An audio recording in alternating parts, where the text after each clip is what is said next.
We are now 4 weeks into the new Congress, but there are only 434 members in the House of Representatives. And that is because there is still no winner in the 9th Congressional District in North Carolina. The Republican in that race, Mark Harris, appeared to win by 905 votes.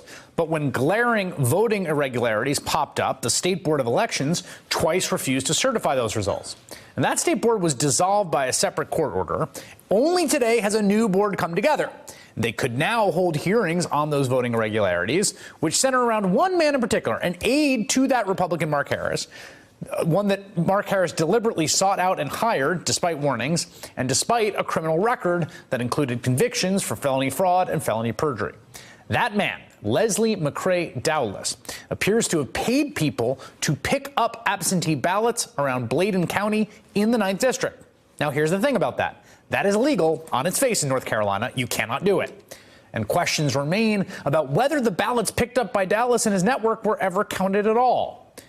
And here's the other thing. This is not the first time McCrae Dowless has been linked to election issues in Bladen County. There have been rumors and suspicions about him for years. All-In correspondent Tremaine Lee went down to North Carolina to try to figure out what's been going on, starting with the head of the state Republican Party. It is likely that there was some mishandling of some ballots, but there is absolutely no evidence that Mark Harris's victory is anything other than a legitimate victory. There is no evidence that the outcome of this race is in question. Mark Harris will be certified one way or another, and he will be the next congressman from the 9th Congressional District. What about McCrae Dowless? Have you had concerns and questions about him? I am not familiar with McCrae before all this happened. You never heard of him? I personally had no knowledge of him. I mean, you know, it all kind of runs together. We deal with a lot of things. We didn't hire him. We didn't engage him. We don't know what he did. And if he broke the law, he should be held accountable. What about those who hired McCrae Dowless? Should they be held accountable as well? We believe in Mark Harris. He is a man of honor and integrity. There's no reason to believe he ever did anything wrong. Do you buy that the Republican leaders had no idea who this guy was? I certainly do not. Under any circumstance would I buy that. They knew who. They knew him just as well as they knew their next door neighbor. I was lead investigator at the State Board of Elections for over 15 years. 15 years. And you were tasked with doing what exactly? Investigating any and all complaints, inquiries, anything related to potential wrongdoing by voters, by campaigns, candidates. Apparently down in Bladen County, there's talk of a lot of that going on. What did you find? Well, what I found was vote buying at like $5 a vote. $5 will get you a vote in Bladen County. And maybe a beer. And this was mainly McCrae Dowless that the rumors and the vote buying was coming from. And we were not talking as far as McCrae Dowless picking up absentee ballots back then. Moving on, McCrae Dowless has gotten much more brazen as the years have gone on. With what you found, did anyone ever face any criminal charges? No.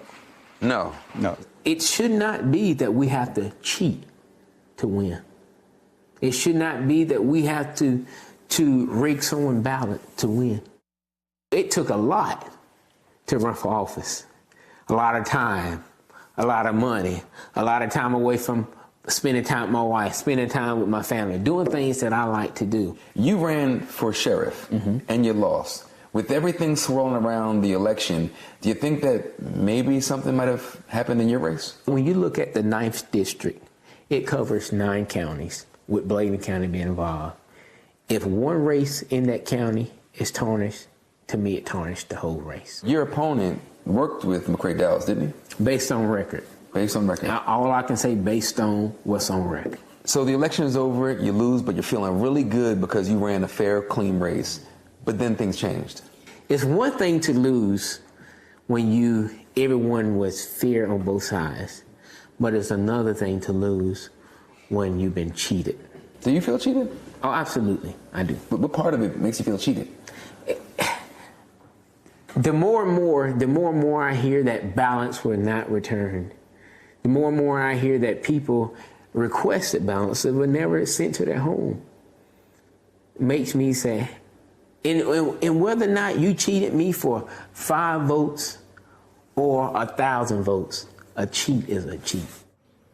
Tremaine Lee joins us now live from North Carolina. It's wild reporting down there. All of those interviews are pretty remarkable. What are people saying down there about the fact that they don't have a member of Congress and it's really unclear what happens now? Chris, I'll tell you what, the wild part is that it should be fiction, right? Small town con man becomes the center of the political universe, not just here in North Carolina, but nationally with this federal election. Folks, on one hand, say that this is par for the course. This part of the state has been going on for a long time, Democrats and Republicans. And the only reason people care now is that it affected a federal election. And also, it's small, rural America, right? When you come to town, everyone knew who McCrae Dowless was. You talk to Republicans, though, and they say, you know, we never heard of the guy. We never worked with the guy, but this guy has been working with Republicans and Democrats for a very long time, and everyone appears to know what he's up to. So now the question is, you've got this state board, you've got, there are people already on the record saying that McCrae Dowless paid me to pick up absentee ballots, on its face a federal crime. There's a U.S. attorney's investigation. What is the plan to get a congressperson to represent these people in the near future? So just by terrible stroke of circumstance, the State Board of Elections have been disbanded for another unrelated case. They just were reestablished today.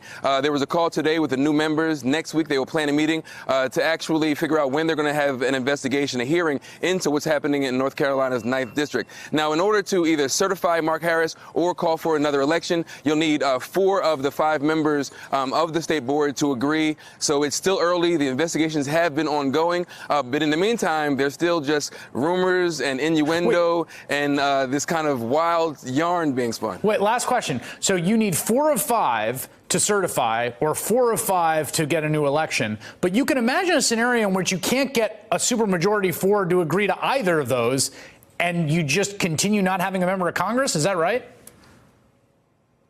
Well, then it goes to the House of Representatives, and they'll determine whether they call for another election. So right now, the makeup of the board, it's 3 Democrats, 3 appointed by the governor, and also 2 Republicans. So you'll either need one on either side to agree one way or the other, whether to certify Mark Harris or to have another election. All right, Tremaine Lee, thanks for the great reporting. Hey there, I'm Chris Hayes from MSNBC. Thanks for watching MSNBC on YouTube. If you want to keep up to date with the videos we're putting out, you can click subscribe just below me or click over on this list to see lots of other great videos.